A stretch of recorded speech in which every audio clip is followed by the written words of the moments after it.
God creates dinosaurs. We've got the Sad Boys Book Club here. God kills dinosaurs. It's a Unix system. I know this. God creates man. Dusty and Daniel were so preoccupied with whether or not they could. Man creates podcasts. I'm simply saying that, but life finds a way. They didn't stop to think of they should. God kills man. Alright, so Daniel, I need to admit defeat here. I need to admit my ignorance, my stupidity, and my failure, both as a human being and as an very accomplished enjoyer. Well, first of all, this is a safe space, so you may share your truth without shame. So, turns out that for almost 30 years now, I have incorrectly heard Dodgson's name in the film. I thought they changed it to Dodson. I thought Nedry was saying Dodson. You sent me the clip minutes ago. I watched it, and for some reason, took me 30 years to hear Dodgson in the film. So, oops. It's always been Dodgson. I have dumb ears. I apologize to Wayne Knight. I apologize to Michael Crichton, may he rest in peace. I apologize to Steven Spielberg, and more importantly, I apologize to myself. Well, you know, it's at least you're being upfront about it. There's you could always become one of those Mandela effect weirdos that just like that misremember one minor thing, and then it causes them to go into like develop a schizophrenic worldview where they got rejected out of some timeline, and now they're forced to live in a 99.9999% similar world, but just like one minor detail changed. So Yeah, I'd like to think that I have spent most of my life living with what I will now call Lil Wayne ear, because those G's are silent. Welcome to the Sad Boys Book Club. My name is Dusty. And I'm Daniel. And this is part 3 of Jurassic Park. Oh boy. Before we get into it... Things starting to heat up. Oh, go ahead. Yes, please. Before we get into it, Daniel, I want to ask you a question. What's up? What have been your favorite chapters so far in this book? Well, there's a lot of good ones. Like Skeleton for one, Control for another. Then there's Tim, that was pretty good, and also Control. There's maybe one or two more, maybe Control and Control. I got to Control, and I was really feeling the story, but then later on I got to Control, and it really kind of dropped off for a while, until later on when I got to Control, and then it got even worse somehow. But then later on again, I got to Control, and it completely redeemed itself. And then I got to the park, which was pretty cool, but then later on I got to Control, which was fun, and I enjoyed that set piece. It was really well told. And then I got to the park, which was really cool. But then I got to Control, and that's when things really started cooking. Yeah, Control can be pretty divisive, but I think a lot of the problems that you run into with Control are resolved by Control. Yeah, I would agree with that.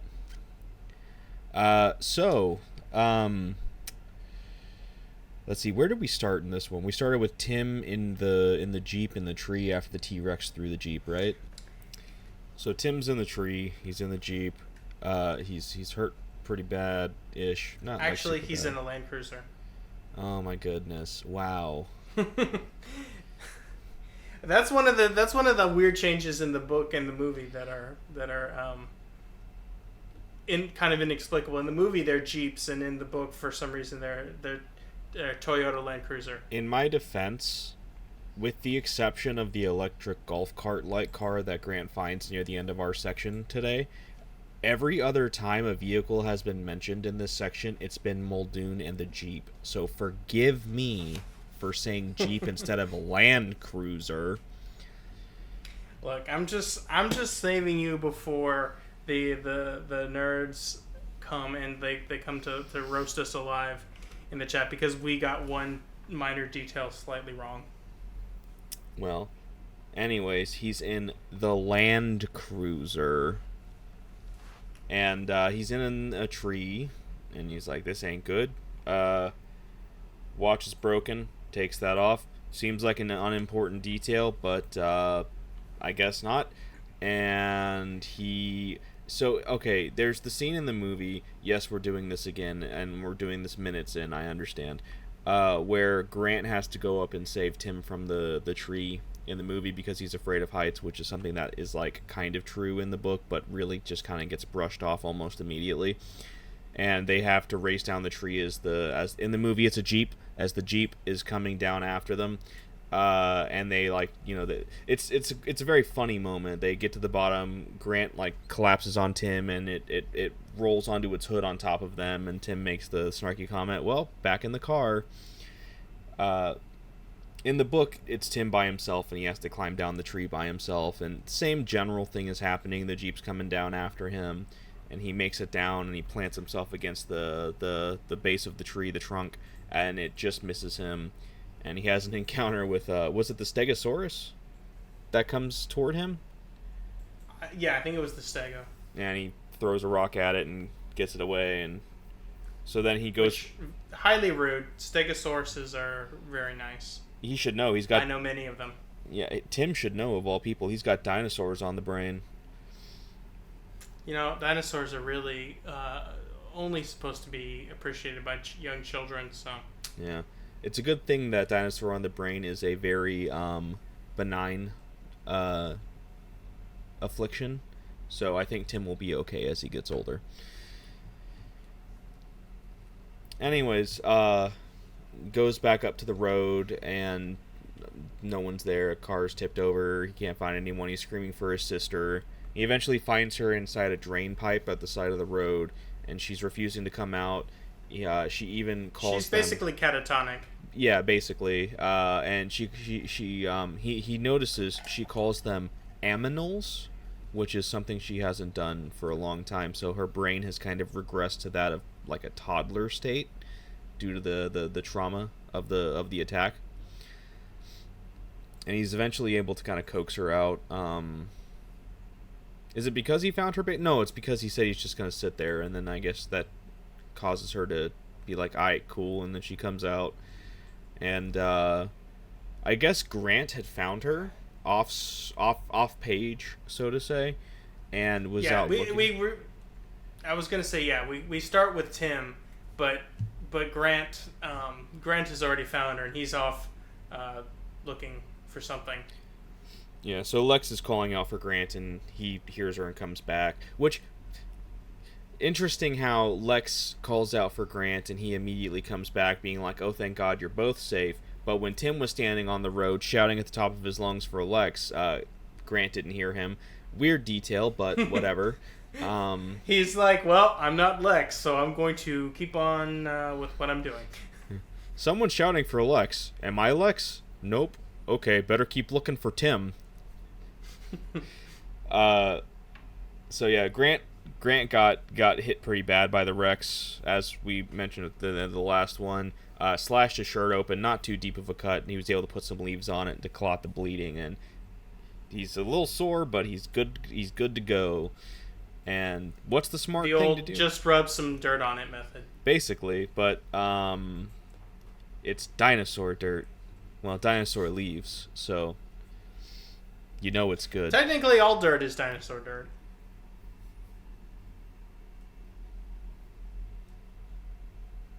Well,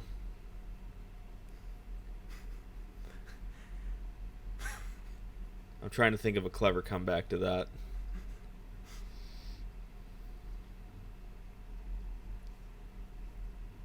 So what's the smart thing to do in that situation? Uh, well, they don't know where the T-Rex is, so they're like, you know what? Into the park we go. And they go into the park because that seems like the safest option. I don't know if I agree with that, but I'm also not a dinosaur specialist, nor do I have dinosaurs on the brain, nor do I play baseball with my father. So what do I know? You know, I I had a very similar thought about their plan to go in further into the park there. I can kind of see the logic, but I guess because the if the Rex is already broken containment, the chances are it's probably going to try to go somewhere else.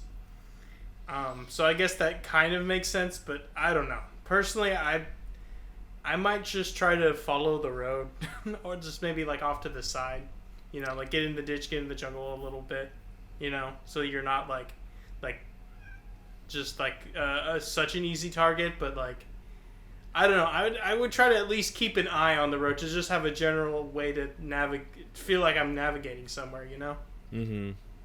So after her the catatonic aminals scene, we cut over to Ed Regis just briefly, who has like crammed himself in between. It's kind of strangely described, but the sense you're supposed to get is that he's like stuffed himself into like this little crevice between like a few boulders, and he's just kind of his adrenaline is crashing, and he's kind of like coming back to he was in kind of like a true fight or flight mode, and now he's kind of like realizing what he's done, and he kind of realizes that yes, I basically abandoned the kids and to die, and he hears them call out, so he's like, okay, they're still alive, but that doesn't really, if anything, that maybe even makes it a little worse for him, because he feels like I don't know if he mentions it in the book, but I feel like there's this undercurrent of now he's a little bit concerned that someone is going to find out about what's happened. Also, he's got like a leech on his mouth or something, and that freaks him out. Yeah. Anyway, so he's... Oh, go ahead. No, you're good. So anyway, he kind of snaps back to reality, and he's getting ready to try to go handle everything, but then he hears he realizes Lex has stopped calling out, and then he's like, oh well, maybe she actually did die. Well, that's good. If she's dead, then that means I don't have to go back there. I'm going to start heading back to the base camp. And so after that, Ed Regis, he's kind of, and this is kind of, well, now that I think about it, maybe my road plan doesn't work so well, but this is exactly why you don't just like go on the road. But he takes the road and he's walking back, and he see and which is it, the juvenile T-Rex? Yeah. Yes. Yeah. So the young T-Rex spots him, and he kind of like he walks towards him, and he kind of just like he's playing with him, like, but not in like a cute puppy is playing with you way, in like a sadistic cat is torturing a mouse before it eats it kind of way. And so he's like knocking him over and jumping on him and then jumping back, allowing Regis to get up, and Regis is just is freaking out, and he's as one would expect, he's doing the whole like get back bit. Doesn't actually work out. The baby Rex pins him down one more time, and then decides to bite his head off or something like that. And I think the at this point, Dr. Grant is like gathered the kids up, and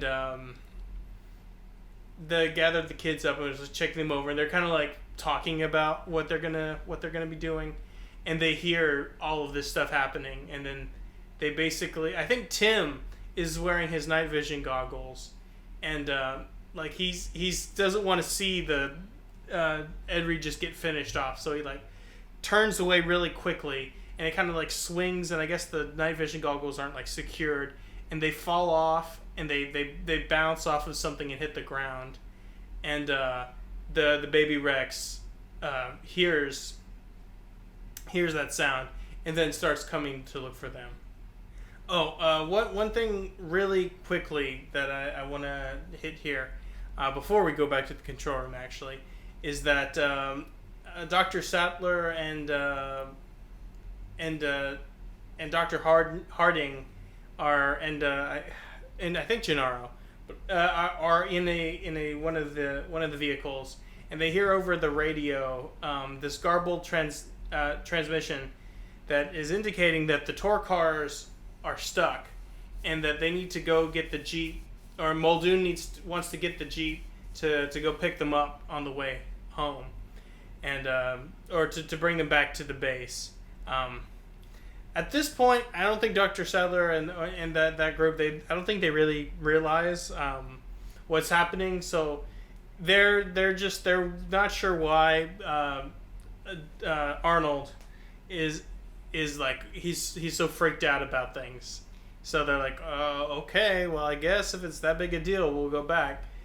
And then we're back in the control room, and we get a nice little scene of Hammond being an angry little man and stamping his feet and yelling at people, hope, because that's gonna fix everything.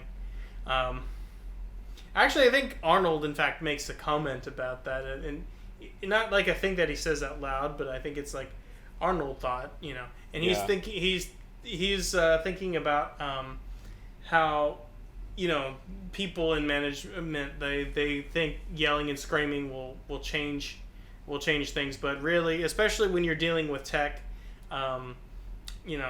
it's going to, if anything, it just makes things worse, because he needs to be calm and more like analytical when he's trying to go back through the code to see what exactly Nedry has done.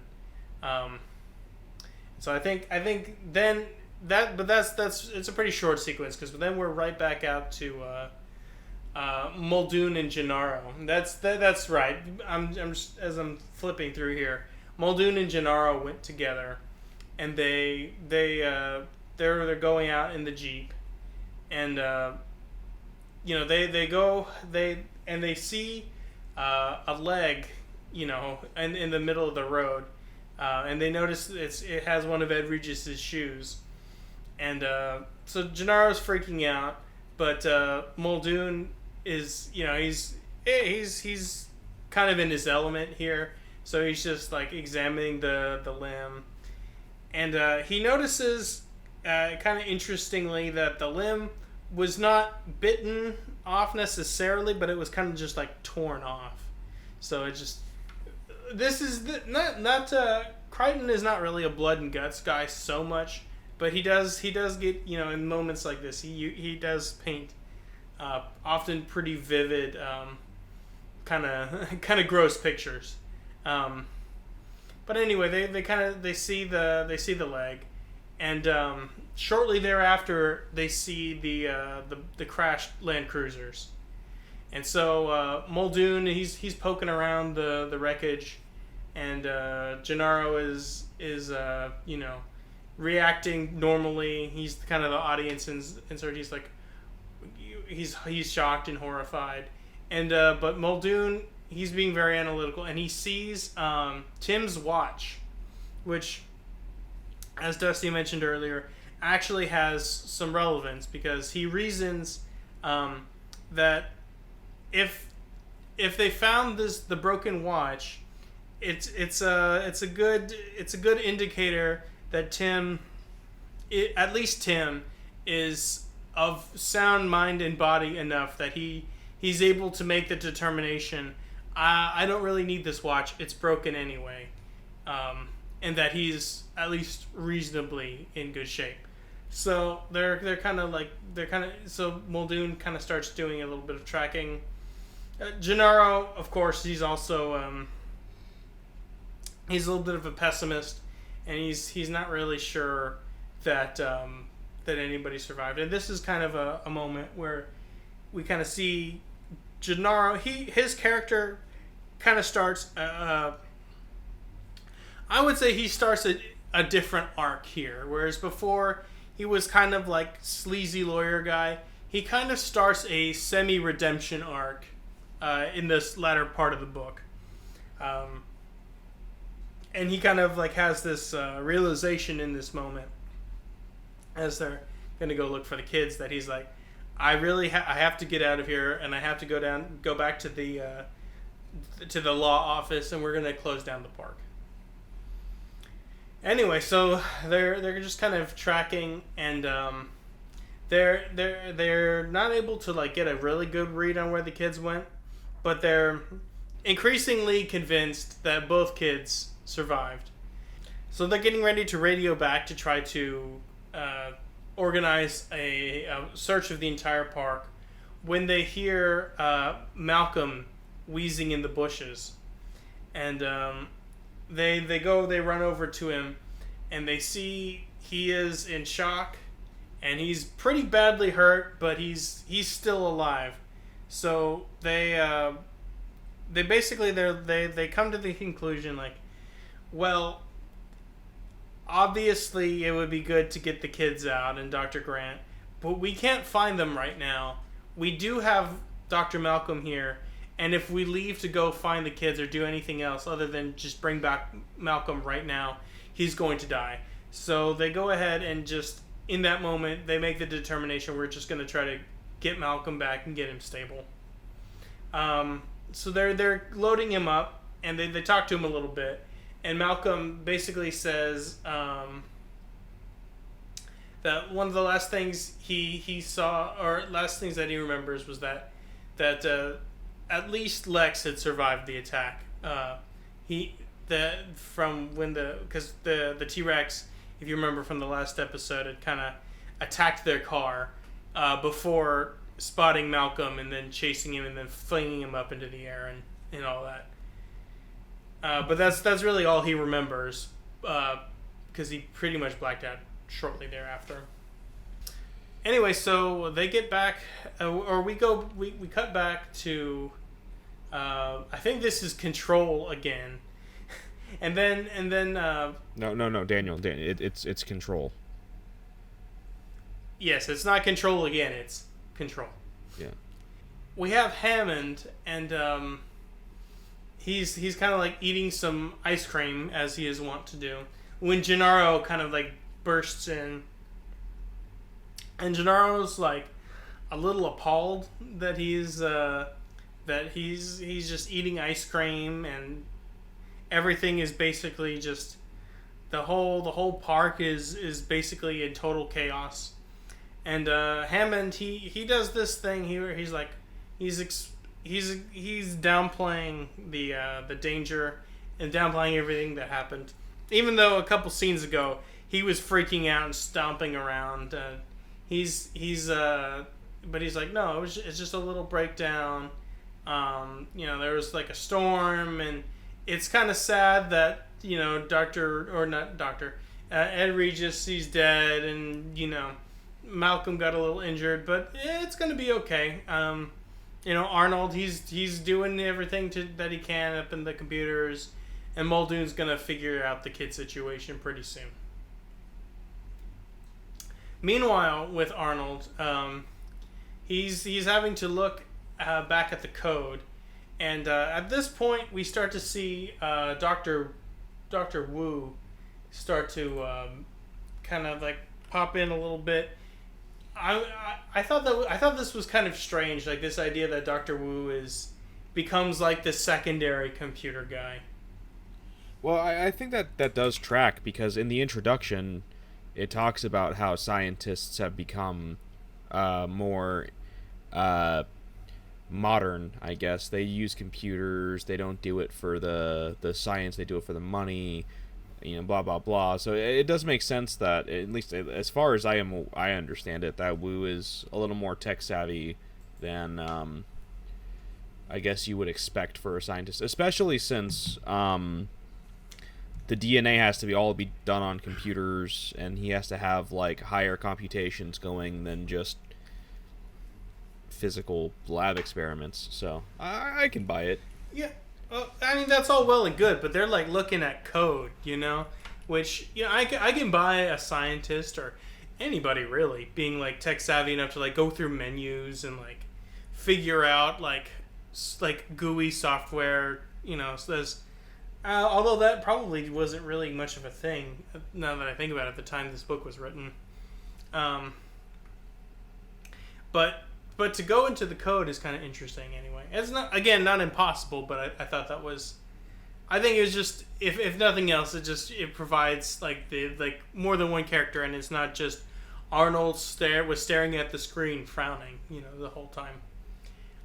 Anyway, so they're looking at the code, and I think it's actually Wu that reminds him that they have a keylogger program set up, and they were able to pull the log and see what Nedry was doing during the day, and they're reading the log, and it's clear that Nedry was kind of just like misleading them. He wasn't really doing too much, and then until he's getting ready to disappear, in which case he ran a program that turned off the park security systems. So they realized that Nedry was the person that sabotaged the security systems, and so they're like looking into the fallout of all that, and Arnold's trying to turn stuff back on, and Wu he realizes in that moment that somebody's accessed the freezer. I think they're looking at some of the log of the they're looking at the log of like the doors and all that stuff opening and closing. He sees that somebody's gotten into where the embryos are, so he goes to go take care of that. Also, when Dr. Wu he's looking into the somebody entering to look at the embryos, he realizes that Dr. Grant was not in fact just making stuff up, and that there was significant amounts of frog DNA in each of the dinosaurs that it was speculated have started breeding naturally in the park. And then I think we go back to the what is it called, the bungalow or whatever, and we're back with Dr. Sadler. She's back in the bungalow, and she's getting ready to. I think she's getting ready to like get changed or something when Muldoon knocks on her door, and he's like, "Hey, we found Malcolm. He's in bad shape. We kind of need some help, taking care of him while we're looking for Grant and the kids. So they have Dr. Harding. I forget what his job was. He was the vet. Yeah. He was the vet. So Dr. Harding decides to be a vet for humans today, and do first aid for Malcolm. And then there's this kind of like moment where she's like, oh man, this is really bad, but I know Dr. Grant has gotten himself out of some bad situations before, so I know he'll do it again. And I'm like, what? What situation has Dr. Grant been in that's like anything close to this, where he could be like torn to shreds by dinosaurs? Like nothing that I guarantee you, nothing that Dr. Grant has done in his life has prepared him for this moment. Essentially. Well, I mean, he had to climb the Grand Canyon uphill both ways in the snow with broken legs. So I mean, he should be fine. That's true. His ability to walk with broken legs is really gonna save him from being torn asunder by two T-Rexes and innumerable velociraptors. But anyway, we cut back to Grant and the kids, and Lex is getting. She becomes rather peevish in this section of the book, Yeah. She is constantly complaining. She is frequently saying that she is hungry. Um, not the best hang, Lex. Like, I gotta say. I mean, you gotta give her a little bit of grace because she's a kid, but man, it's just like, come on, Lex. Time and a place. Time and a place. So anyway, they're kind of like they're heading back. You know, the kids are bickering. Lex is complaining. Dr. Grant is questioning his decisions and his life. When they notice that these motion trackers are labeled, and they kind of I don't quite remember how. I think they realize that they're labeled. They're oriented like their numbers are increasing as they're walking along. So they feel like they need to follow the increasing numbers to try to get out of the park. I'm not sure why they decide that. So what it was I feel what it was he was following it. And it was like it was like S5, S4, S3, S2, S1, and then it transferred to N1, N2, N3. So he realizes that like they're marked from their cardinal direction. So they're heading north because they've now hit essentially the middle of the park, and they have now gone from the southern half to the northern half. And we know that the resort is in the northern part of the island. So he's like, okay, well, we're heading the right way because we're heading generally towards the resort. Okay, well then that's why. I just remember it being like, I don't remember them going back and seeing the S ones. I just remembered like N3 and N4, and I'm like, is that really how they decide? But yeah, that makes a lot more sense. Anyway, so they're walking along. Lex decides to try to pass out. She's tired and she just wants Dr. Grant to carry her, which I don't know. I guess is like that's kind of putting that's going to put a lot of strain on Dr. Grant heading out for a while. Like, how big are children? She's like probably like 40 to 60 pounds, right? Yeah, that's probably a safe assumption. I mean, that's not like a ton, but you're gonna get tired carrying that, especially if it's not like carried securely. If you're like got that in your arms, that's gonna wear on you after a while.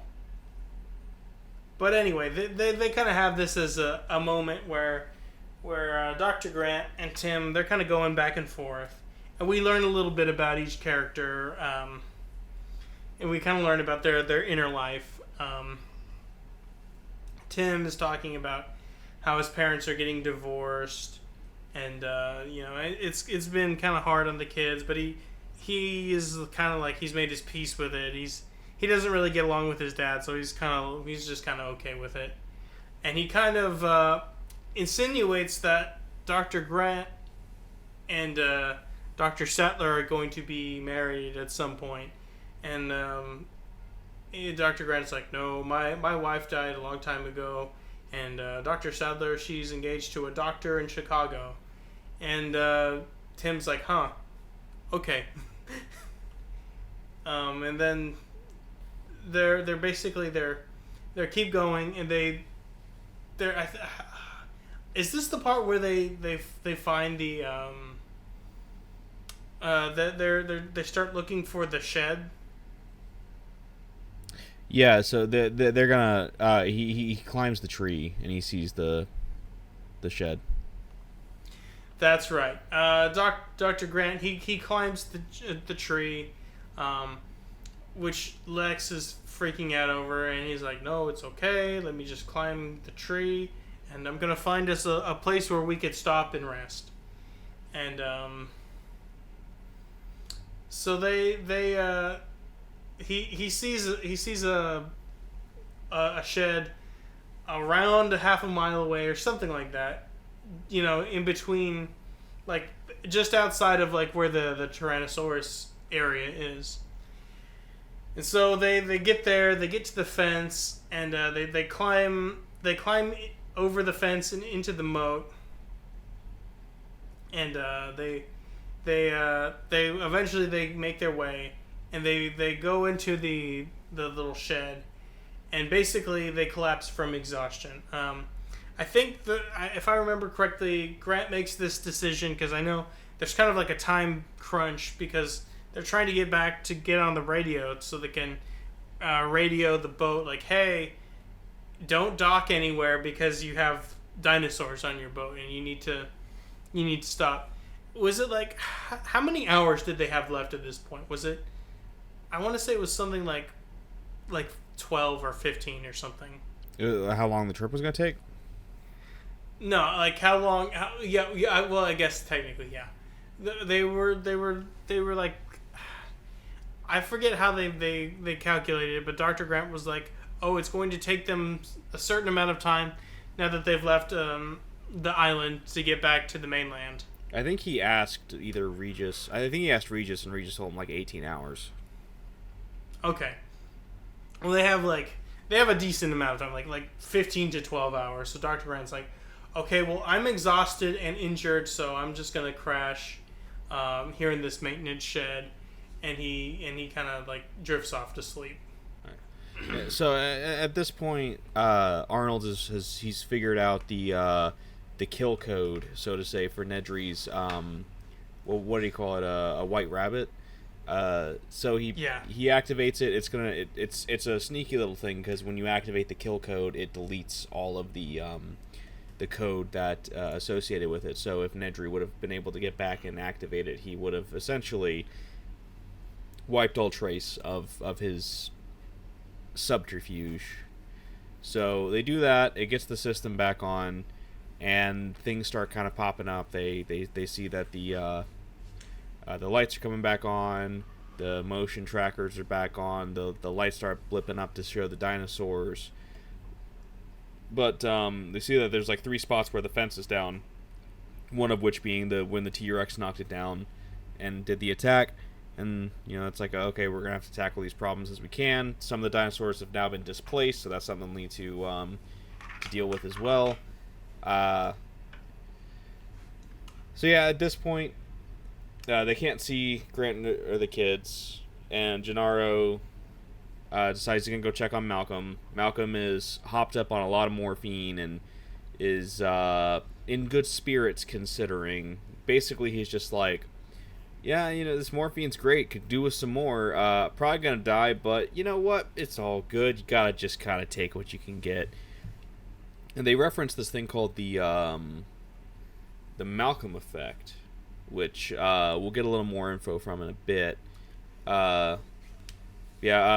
Malcolm talks more about his encounter with the T-Rex, how it bit him and it picked him up and it slung him around and threw him. And because I guess animals that large don't have powerful jaws, they rely more on brute force and motion, like twisting and spinning and all that to kill and eat their victims. So that's why the bite was not that bad, but the broken leg is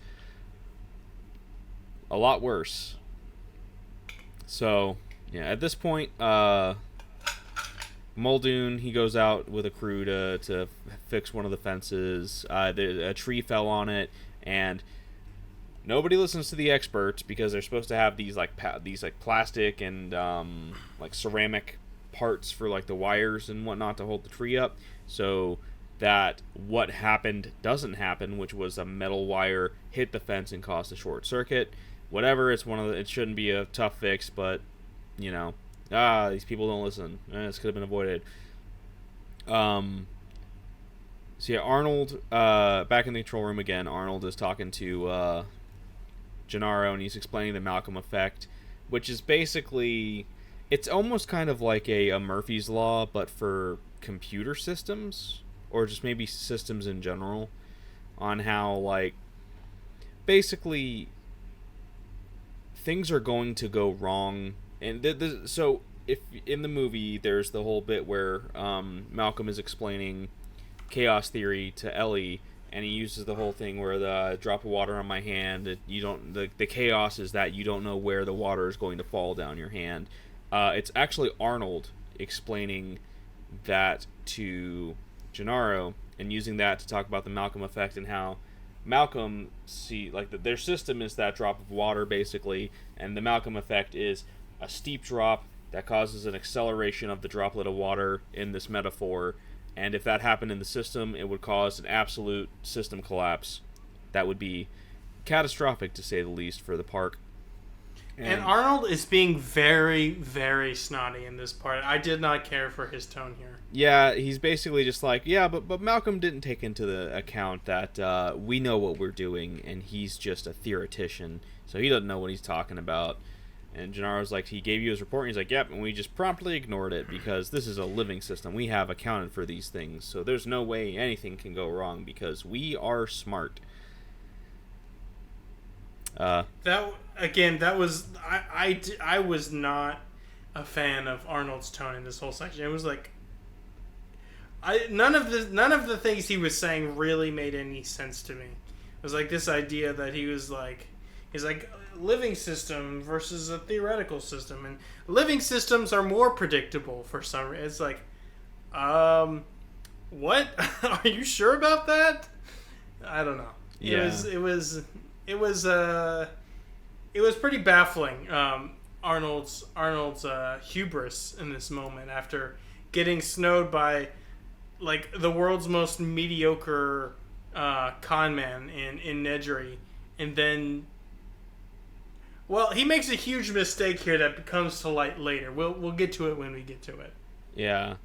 So, yeah, we get the idea of the Malcolm effect, which is basically just your system's gonna fail because chaos. It's like everything with Malcolm.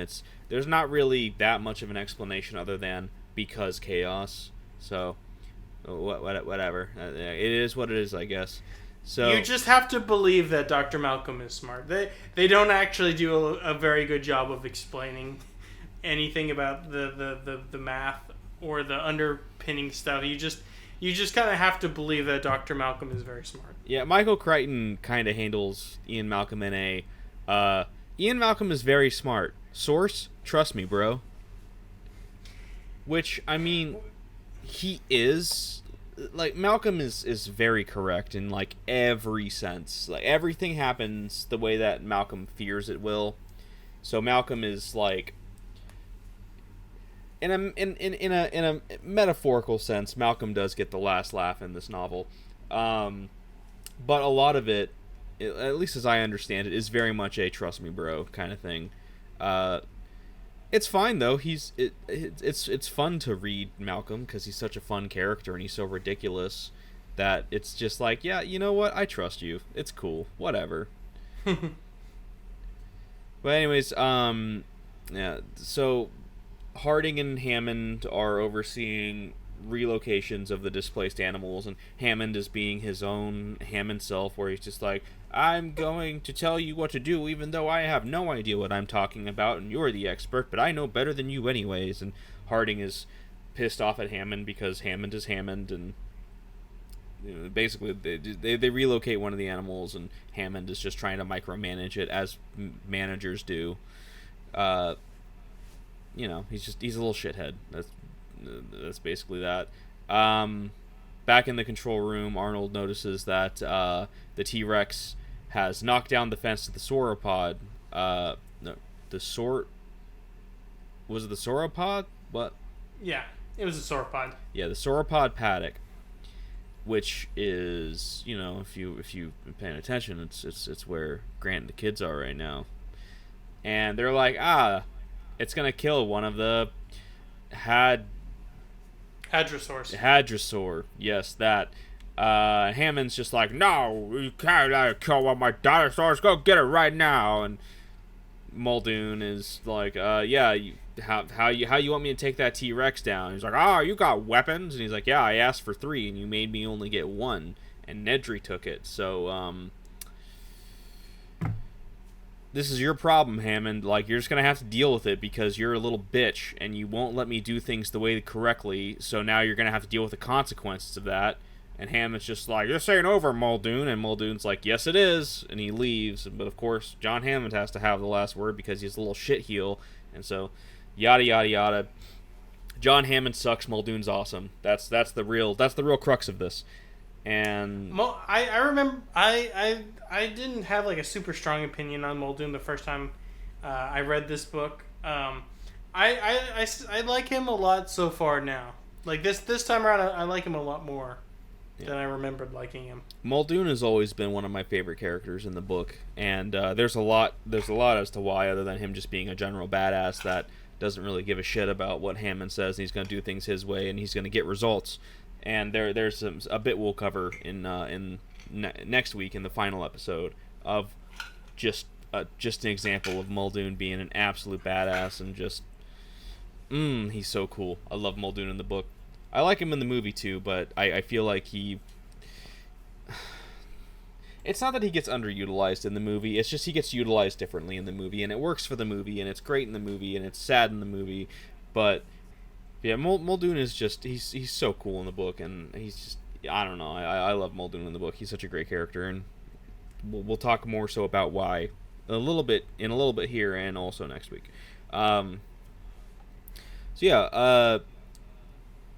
T-Rex is in the paddock with the kids and Grant, and it's building tension. Is if you've been paying attention, you're like, oh shit, it followed them, and so now it's when they turned the power back on, it cut back to Grant for a minute. He had only been asleep for like a couple minutes, and he's like, oh, the power's back on. I should go and wave at one of those motion sensors so they can get down to us. Gonna try and get a little bit more sleep first, though. I'll do it in a minute. Yeah, just a minute. I'll do it in a minute. So dawn happens, and he wakes up, and he's like, oh, wow. Oops. I slept all night. And, still got time, though. Still hasn't hit the 18 hours yet. I think he said they have somewhere in the ballpark of, like, 3 hours, maybe 5, until the 18 hours has passed. Lex is feeding a Triceratops baby. Dr. Grant confirmed procrastinator. Yeah, right. Lex is feeding a baby Triceratops that she's named Ralph because he's ugly like the kid Ralph in her class. Tim is taking his little morning pee break, and then the mama Triceratops comes, and they leave, and they're like, all right, time to go. So I'm just saying it would that part was very cute. I think it would be very nice to. I do not support the idea of a Jurassic Park, but it would be very cute to feed a little Triceratops some hay while it happily squeaks and joyfully plays. I thought that was actually Crichton, to his credit, does a really good job of making the dinosaurs seem real and give them they feel very real, and they feel very like vivid. I don't know. I just wanted to point that out because I think I don't know if we have that much, but like Crichton does a really, really good job of writing the dinosaurs. Yeah, in this book. I agree.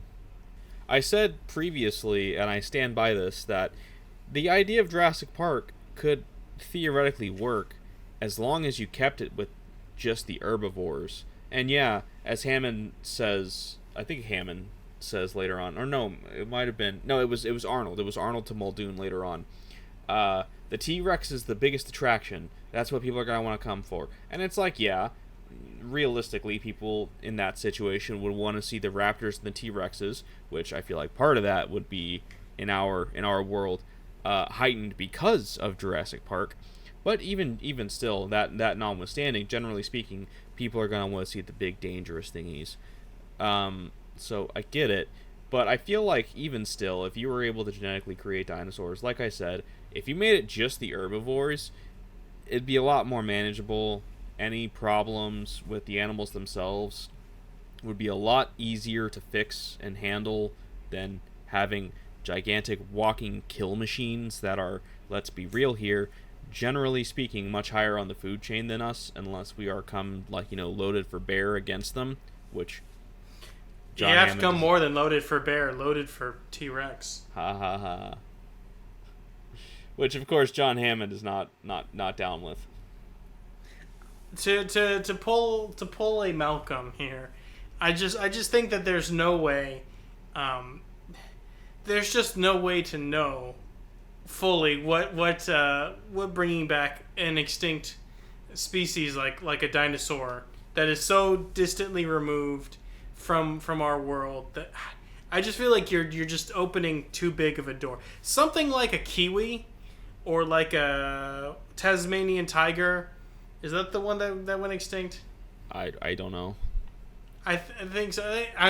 Anything that's gone extinct in the last 200 to 400 years, I'm kind of like, okay, there's probably a bigger window I can give, but like it's so recent that it's still basically adapted to the world as we understand it, and I mean, obviously climate change changes stuff, but you know what I mean. Like generally speaking, it's not going to cause like anything that's I don't think anyway it would cause any major like ecosystem disruptions. Whereas I'm just like, you start introducing something from like millions of years ago that just comes from a fundamentally different time in the world. I just don't know. I just feel like there's just I don't know, too much that could go wrong. Yeah. To be fair, I do think the Tasmanian tiger went extinct after the PlayStation 2. So back in the control room, we spend a lot of time here, if you haven't noticed. Arnold has been working all night. Phones still aren't working. Wu's just like, hey, have you tried doing a hard reset? Have you tried turning it off and on again? And maybe that'll fix... That should fix the phones, because it'll essentially do a hard reset. It'll wipe the RAM, more or less. And everything will come back online. And Arnold's like, yeah, I could do that, but never have before, so I don't know if that might cause some problems. But they don't really have a choice, so... Especially because Malcolm needs a doctor, because it's a good chance he's septic because of his leg, and if you don't know, being septic means your blood is poison. Needless to say, that's not conducive to living. So it's basically, do you want to kill Malcolm, or do you want to take the risk and reset the system so that we can actually get the phones working? So Arnold's and I think it's actually Gennaro that's really making this push here to be like, we have to do it, because if we don't, Malcolm is going to die. Which is very strange, because lawyers aren't human. So it was a very human moment for Gennaro. It's like I said, this is the Gennaro. He's having a little bit of a moment here. Yeah.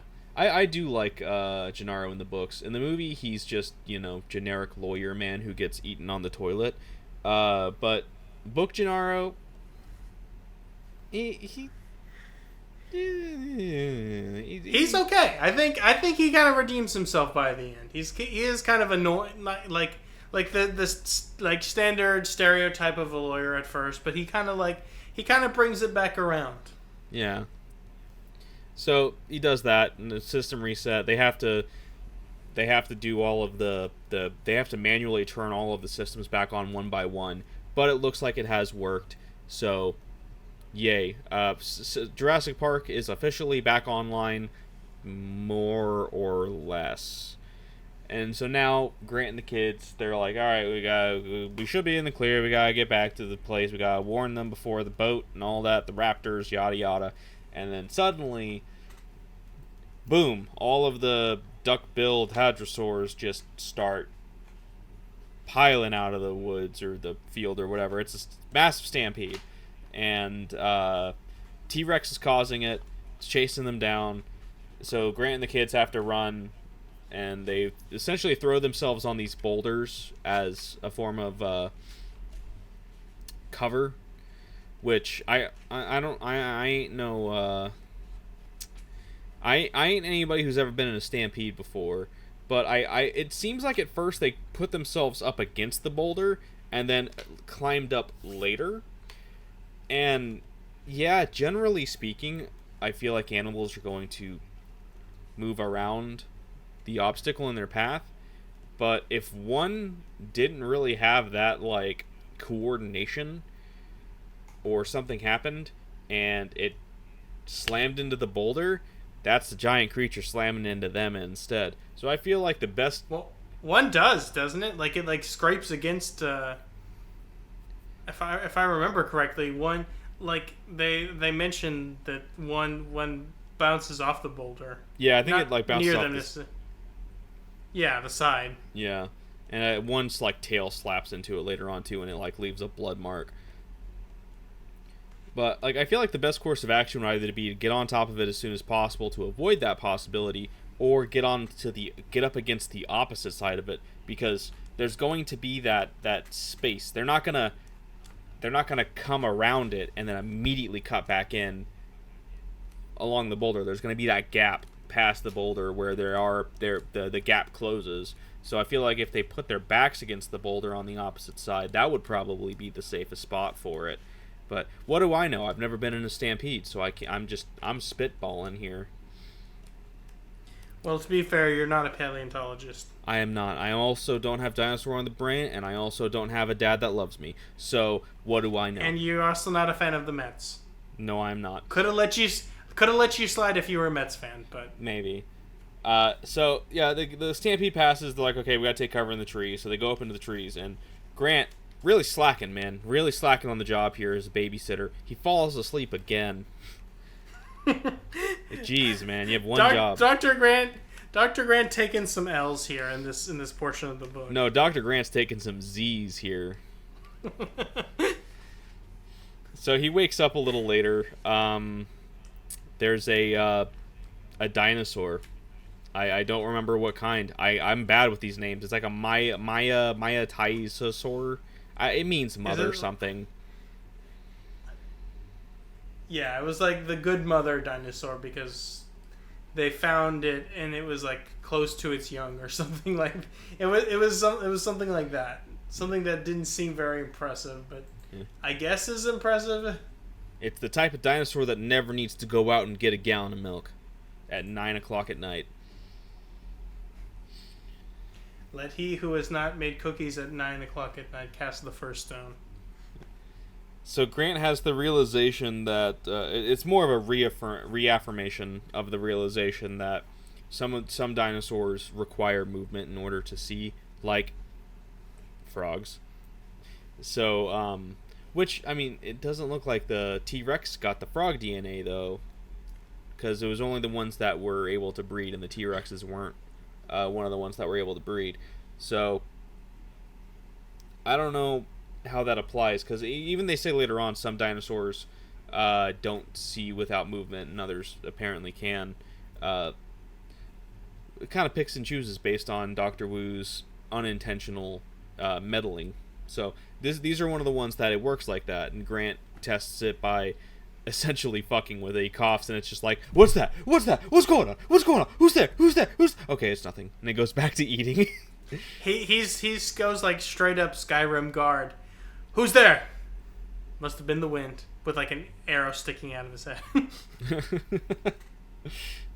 Yeah, I think these dinosaurs got their attentiveness from the genome soldiers. Yeah, that was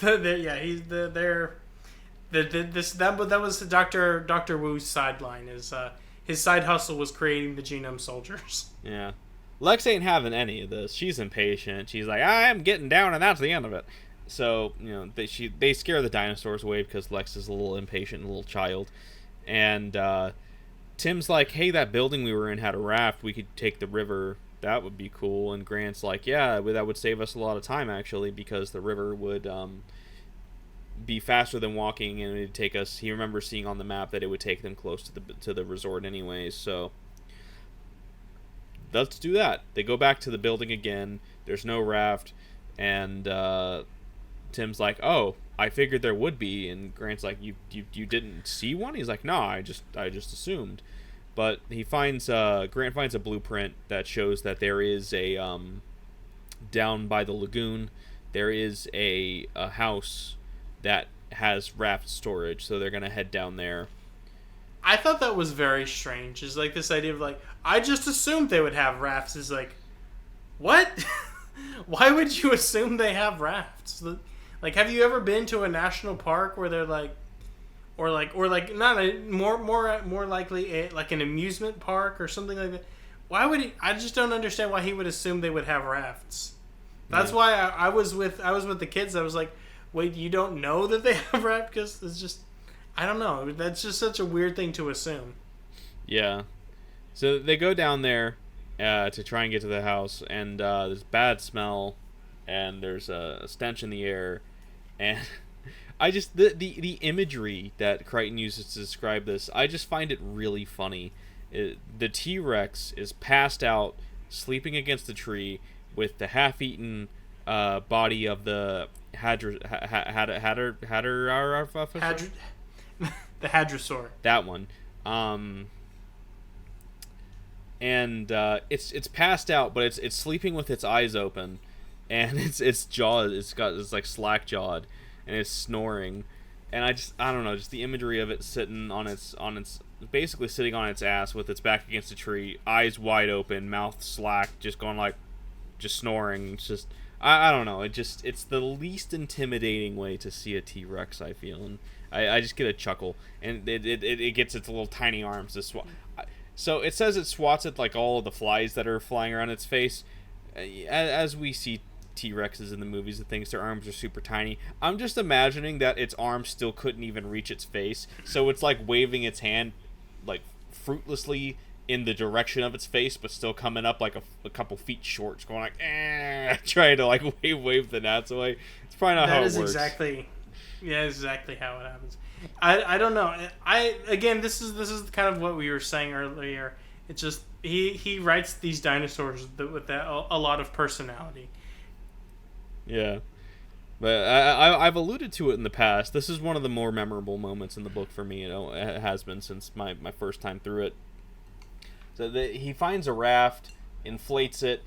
It's making way more noise than he'd like. Gets the paddles, gets the kids, gets some life preservers for them, and throws them into the thing, and they're paddling out. And of course, it's now of all moments where Lex gets a little tickle in her throat and she has to cough.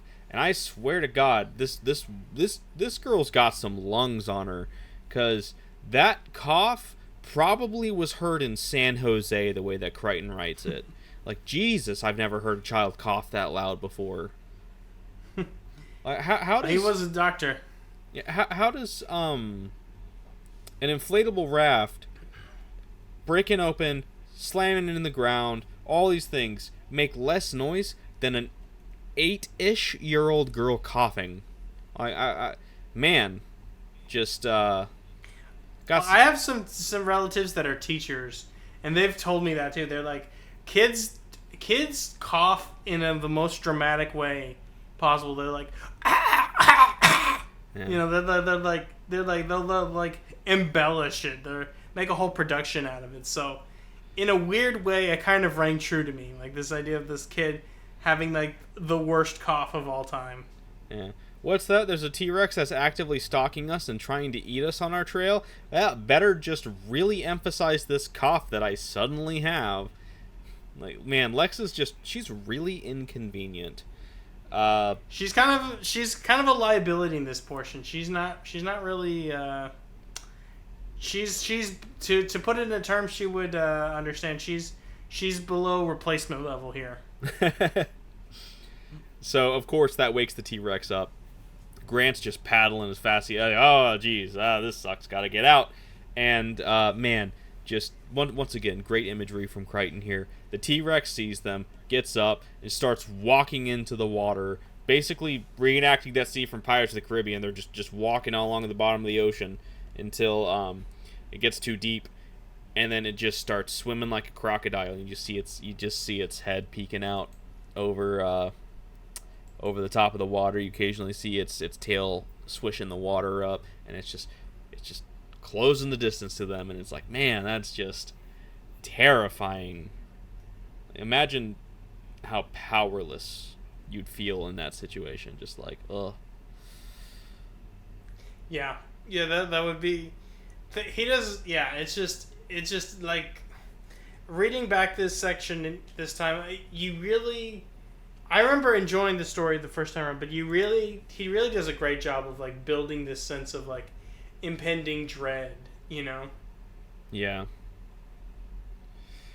Yeah, and it almost gets them. Like it misses. It launches them in the air from below. It's about to get them and all, and then all of a sudden, little juvenile T-Rex is like, "Whoa, a dead body, dibs."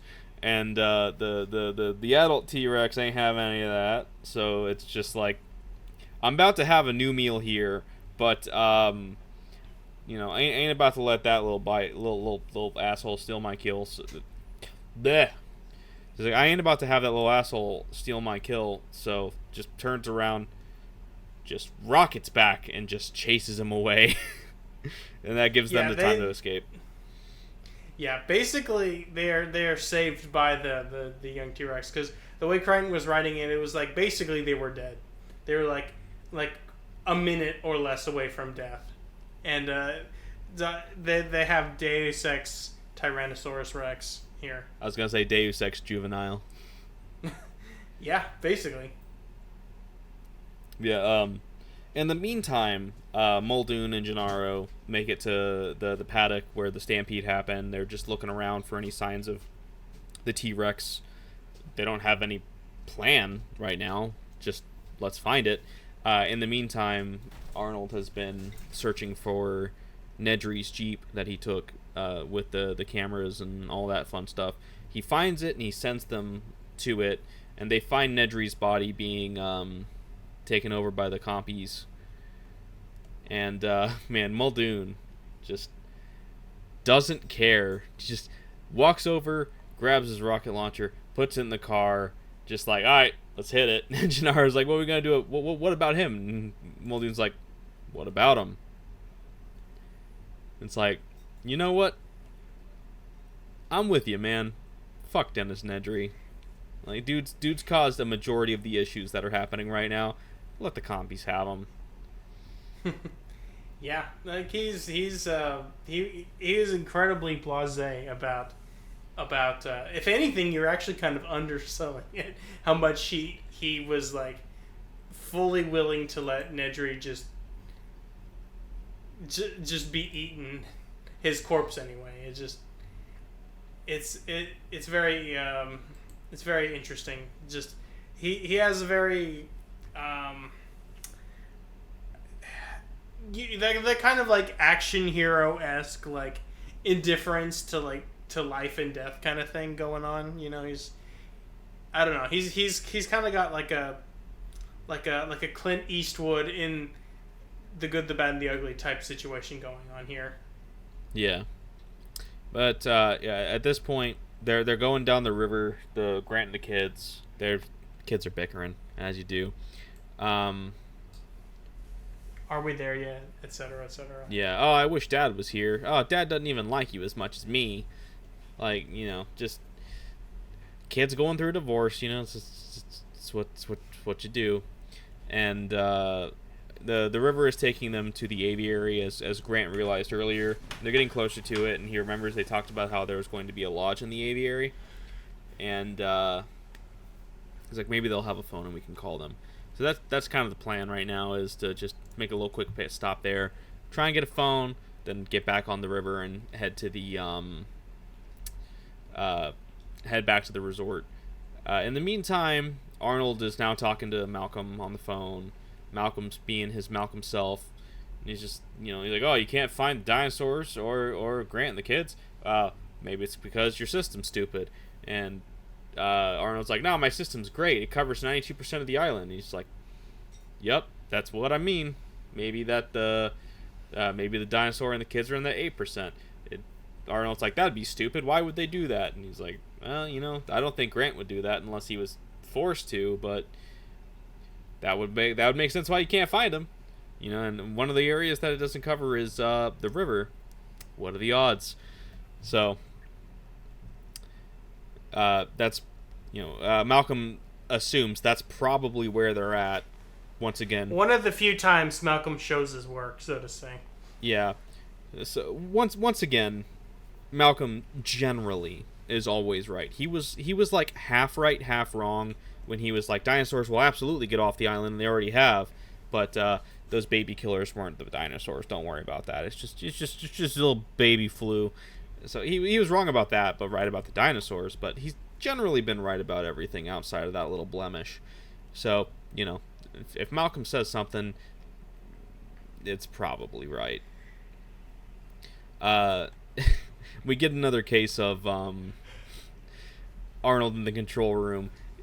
setting up an impending danger for Grant and the kids, and like, well, I hope they're not in that river because that leads to the aviary. And Malcolm's like, that's not that big of a deal, is it? And Arnold's like, oh, yes, it is. Those pterodactyls, man. They're not actually pterodactyls, but we'll just call them pterodactyls. They're called pterodactyls. Something like that. It's like, oh, yeah, they're super territorial, and they'll dive bomb people if they see them. And it's not fun to have that creature dive bomb you at 30 miles an hour. So, oh, I hope to God they aren't there. So, meanwhile, in the aviary, they arrive. The resort that's supposed to be there is like not even half done. That's a bust. So they're like, all right, let's head back. And man, it's almost like this was foreshadowed or something. But they're getting attacked by the pterodactyls all of a sudden, and they're dive bombing them. And Grant's like, I love how Grant like takes a moment in the middle of this life or death situation to just be like, oh man, dinosaurs are really neat, aren't they? Oh shit. Like, he can't help himself. Dr. Grant has a lot of really just bizarre thoughts throughout this book. Like, remember the dinosaurs are children's parents debacle? Like, he has a lot of these really bizarre moments. Like, he's generally a good character, and you like him, and you're like, you root for him. But then he genuinely has moments that's like, dude, what are you doing? I mean, to be fair, his life is dinosaurs, and he has seen them come to life. I can kind of forgive him having like a quick lapse of judgment in reverie of these creatures he has dedicated his life to. But it is just kind of funny in the moment. It's like you got a little more of a pressing matter here of a 4 giant flying rat bird dinosaurs dive bombing you and the kids, and you know. That's probably a little more pressing than the fact that they look kind of neat. But it's attacking them. He's doing his best to kind of deal with it. One of them picks up Lex, and man, Grant just turns on badass mode and just tackles the thing, just straight up. And he's like trying to push it off her, and it's like it is so confused, trying to beat him away, and he pushes it off, and it's on its back, just like, what the hell just happened to me? Like, it's so funny just how confused it is, just laying on its back trying to right itself like a turtle, and it's just like, what? So yeah, once again, Lex just like bolts it, and they're coming after her, and as I understand it, she uses her baseball glove as a distractionary tactic, and it works. It like catches the baseball glove, and they all just decide, yeah, cool, bye.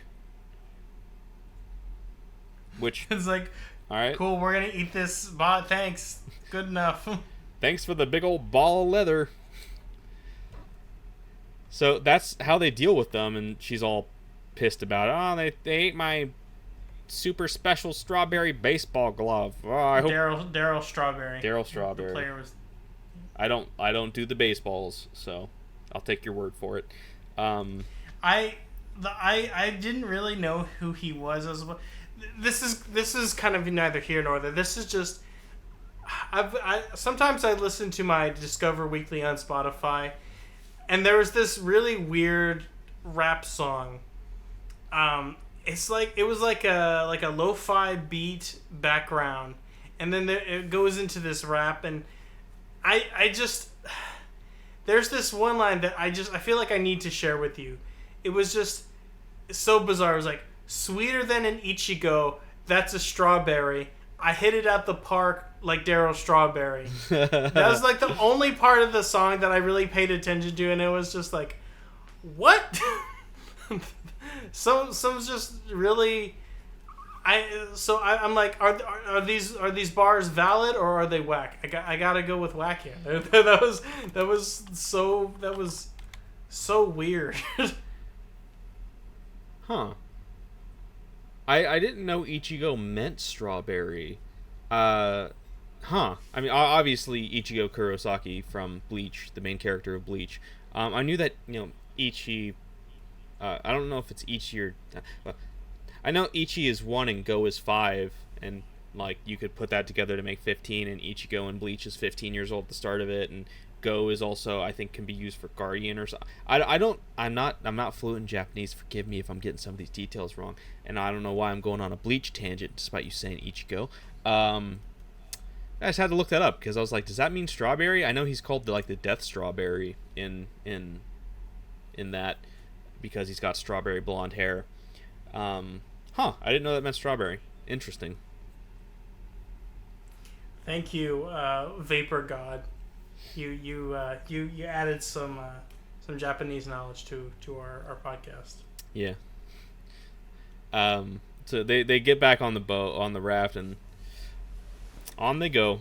That was the aviary. I do like the aviary section. It's a fun little bit that kind of gets placed in between the T-Rex sections, which the T-Rex sections are awesome. So it's a nice little break in the T-Rex action for some more look, dinosaurs. So they're going down the river more, and the current's picking up. It's kind of taking them. Grant talks about the frog DNA and how frogs don't have sex like we have sex. And his nice birds and bees and the amphibians and the trees talk is interrupted by the T-Rex just bursting through the trees to the side and trying to snap at them, but the trees are too dense. Do you think that maybe he got a note there from his editor, like he just kept going on this, and he's just like, the editor's like, yeah, man, I don't really know about this part. Why don't we just cut this, and then we'll just have the T-Rex just shoot through the brush here.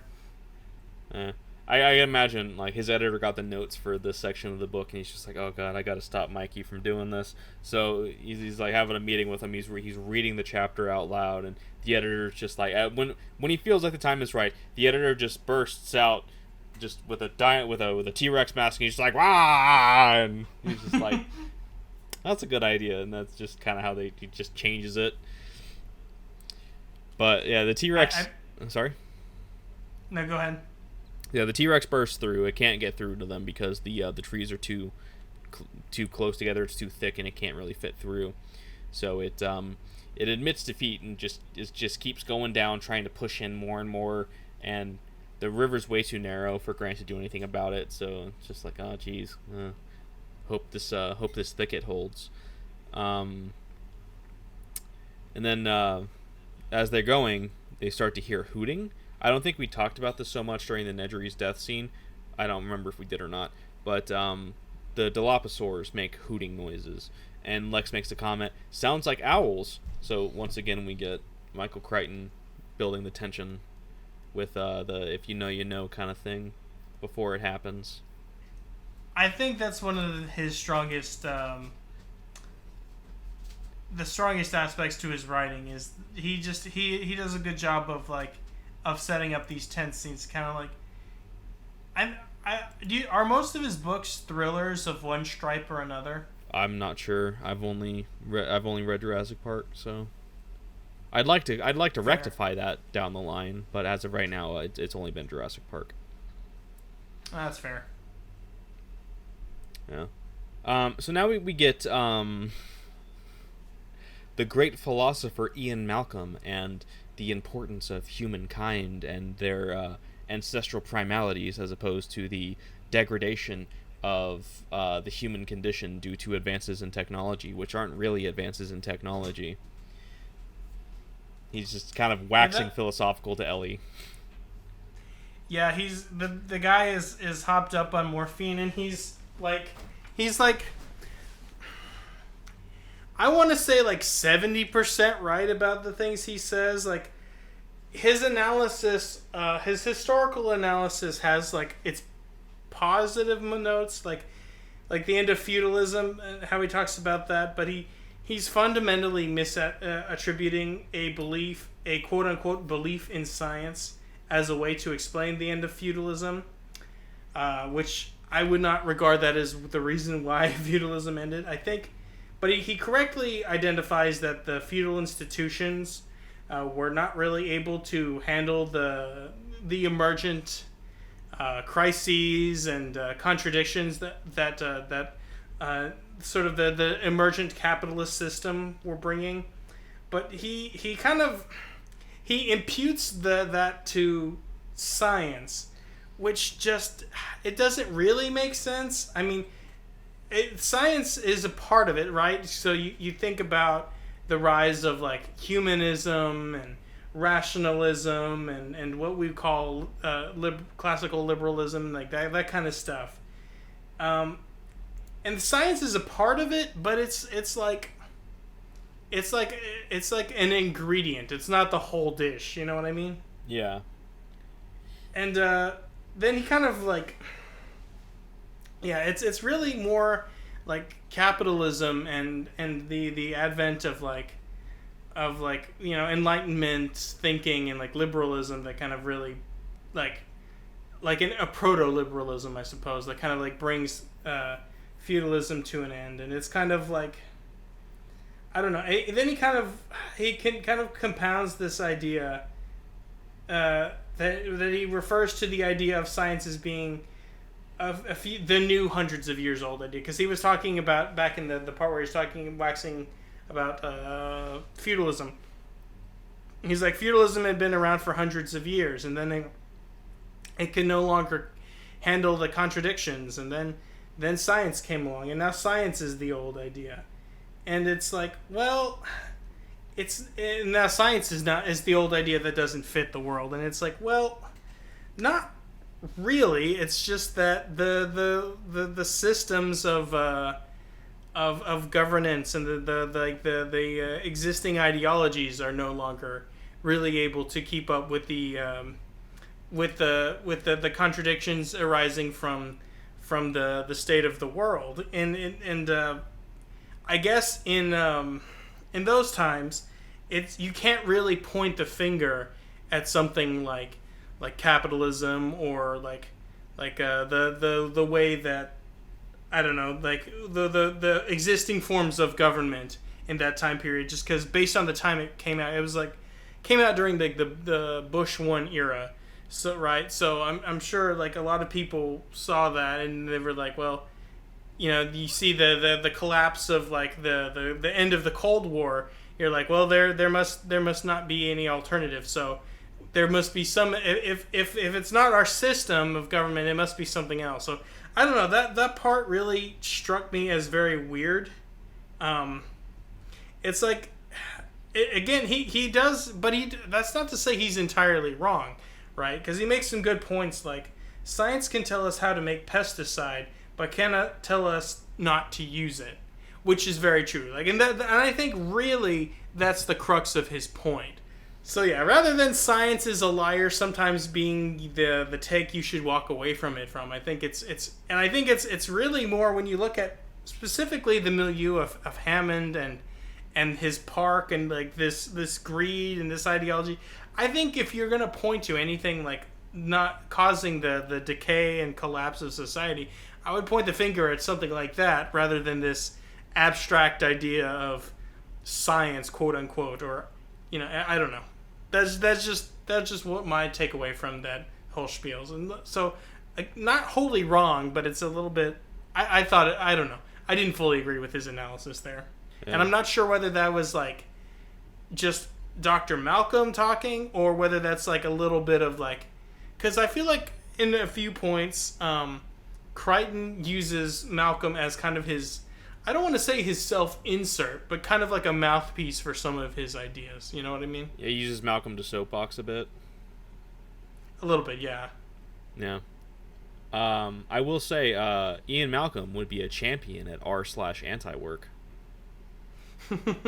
He probably would, actually. He would be like, yes, my post got 10,472 upvotes. Delightful. Looks like I have enough Reddit gold from these awards to last me another 3 years of premium Reddit access. This is very agreeable. Thank you, kind stranger, for the gold. Yes, I will use this to further my browsing potential. What subreddits is Dr. Ian Malcolm on? I don't know if these are going to be real subreddits. I'm spitballing right now. r/chaos. r slash sports ball bad. I don't know. This is actually, I think, a real one. r slash science uncensored. I don't know. R slash cute. You know what? I do get that sense. I bet man is probably looking at pictures of like cute cats. I do feel like his if you remember, I was talking about how he had that like push my glasses up to the bridge of my nose, turn my nose up to you. I'm actually kind of thing with his whole like, oh yes, sports are very just regressive to the idea of society. They are very bad. Like, they're pointless. I don't know why people would go and watch people just slam into each other or throw balls down fields into hoops and baskets and goals. Like, his whole, like, I'm better than sports and I'm going to let you know it thing. I got a similar vibe from that when he was talking about the thin-intelligent people, as he called them, like the scientists. Oh, yeah. He was really going off on this one in this chapter. Like, the morphine was hitting for him. Yeah. I feel like this is very much like a we're speaking like this is an IGN review where we're just like, Malcolm is just speaking a bunch of nonsense. He's being really stupid, like just really being up his own ass and being all of these crazy things. Love this character, 10 out of 10. I mean, these things are not necessarily mutually exclusive, right? He says things that I disagree with. He says things that are a little bit Reddit in a bad way, but that doesn't necessarily mean he's not entertaining. You know, he's very well written, and he's incredibly. He may be the most entertaining at times. You know. Yeah, he is really great. And I do wish that I could hear some of these monologues of him done by Goldblum. I feel like that'd be a lot of fun. You know what I kind of wish? I wish Jeff Goldblum did the audiobook for Jurassic Park. Even though it's more Dr. Grant's story, I just would rather hear Jeff Goldblum telling us this story, especially just for those moments when he is doing his the Malcolm monologues. You know, I got Jay Gold on speed dial. I might see if he's up for that. Yeah, you make sure. Yeah, you go ahead. He's probably not doing much anyway with the actor strike. Maybe he can do that. Yeah. Anyway, back to the story. So Grant and the kids, they're going down the river. They hear the hooting. Grant has the wherewithal to grab onto a tree to stop the raft and just kind of slowly move it forward. And they peek over and they see two Dilophosaurus. And they're doing what he comes to find out is a mating ritual, and he's once again nerding out over it. But it's, they're like, oh god, how are we gonna get past them? And something starts distracting them, and he takes this as good a chance as any. So he tells the kids to get down, cover themselves, and he just starts paddling rapidly as fast as he can to get past them. And as they're going and passing them, with their backs turned to them, they see that the T-Rex is once again poked its head through and is trying to get at them. It's like roaring at them, and the Dilophosaurus is just standing there being like, "We trying to fuck? What you doing?" And like, they don't realize what it's doing, and they just slip by totally fine while the T-Rex just looks on in just absolute irritation, and then the Dillos are looking on in irritation for a different reason, just like, We put the sock on the doorknob, Rex. What are you doing, man? Just not having any of it. That was a very funny scene to me. Yeah. Meanwhile, Gennaro and Muldoon are still trying to find the T-Rex. Now they're equipped to handle it. Arnold has found it and directs them to it, and they're conveniently, like, really close to it. So they see him, head in the trees, ass out, just chomping at what I can only assume is Grant and the kids going by the Dilophosaurs. So Muldoon gets his little rocket launcher with its 1,000 cc's of elephant tranquilizer or whatever, and he's like, "All right, Gennaro, take the wheel. I'm gonna shoot it." And he just struts up to it, gets ready, fires off a shot, misses, reloads it, and Gennaro's like, "Wow." He fires and he misses. basically, I'm fired a again. missed. He missed. And he missed both times. well, did he though? We'll get that. We'll get back. I don't know. We'll get back to that.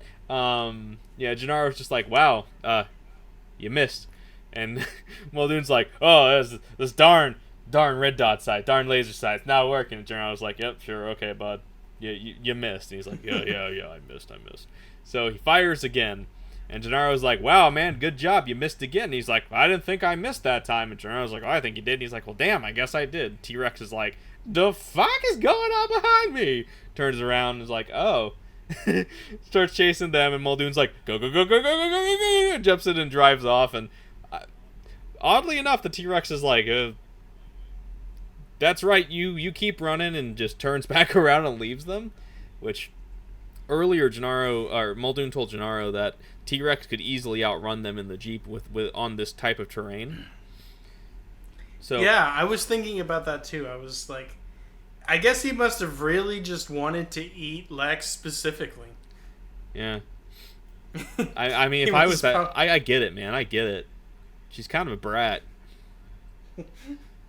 He's fulfilling his function of being like the warning to children to behave well, or they will be eaten by various creatures. In this case, a Tyrannosaurus Rex. Yeah. So meanwhile, they're still going down the river. The speed's picking up, and Lex is having a great time. And he's like, "Woo, faster, woo!" And then Grant's just like, "Wait a minute, there's a waterfall coming up. That ain't good." He's able to like use the oar to pin them right at the edge of the waterfall to stop them. And he looks down, and the T-Rex is just down at the bottom. Like, Jesus, man, this thing is smart. It's down at the bottom waiting for them, essentially standing with its mouth open being like, yes, fall to me, my prey. And the current ends up essentially taking them, and they fall down the waterfall. And Lex can't swim, by the way. This is not really that important of a detail, but whatever, it's important enough. And they fall in. Grant is able to like kind of slip. The current takes him past the T-Rex's legs.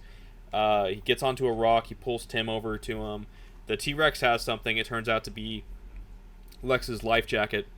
And then she kind of pops up, and she's face down in the water. Grant grabs her, pulls her onto the rock. About to give her mouth to mouth, but she's good. She coughs it up, and she's fine. So the T-Rex is distracted. Grant sees there's like no real cover, but there's a path that's kind of leading back towards the waterfall that they could take with like a little bit of shrubbery protecting them. So they do that, and the T-Rex is looking for them because it realizes that it ain't got them. And they end up taking the path up behind the waterfall, and there's this little like crevice behind the waterfall, this like little like not hollowed out, but like a little like cave entrance of sorts that's a couple feet deep, and there's like machinery and stuff in it. Grant finds a door that's key card activated, but there's a keypad next to it as well, and someone scratched the code into the door, into the little door flap with the keypad. So he does it, and it opens. Of course, once again, Lex being difficult. No, he's like, come on, let's go. And she's like, no, I want to stay right here where the T-Rex is, because that's safer than going into the safety of the maintenance place. That'll probably lead us back to the facility, but whatever, I'd rather stay with the T-Rex in the waterfall.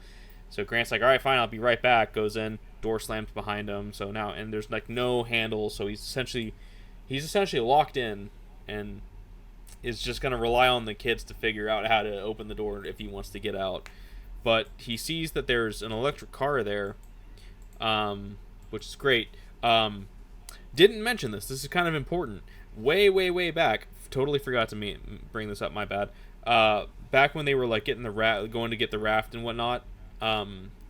Tim found this case that had a small tranquilizer pistol in it, and some ammo. It was like an air pistol that was like shot tranquilizer darts.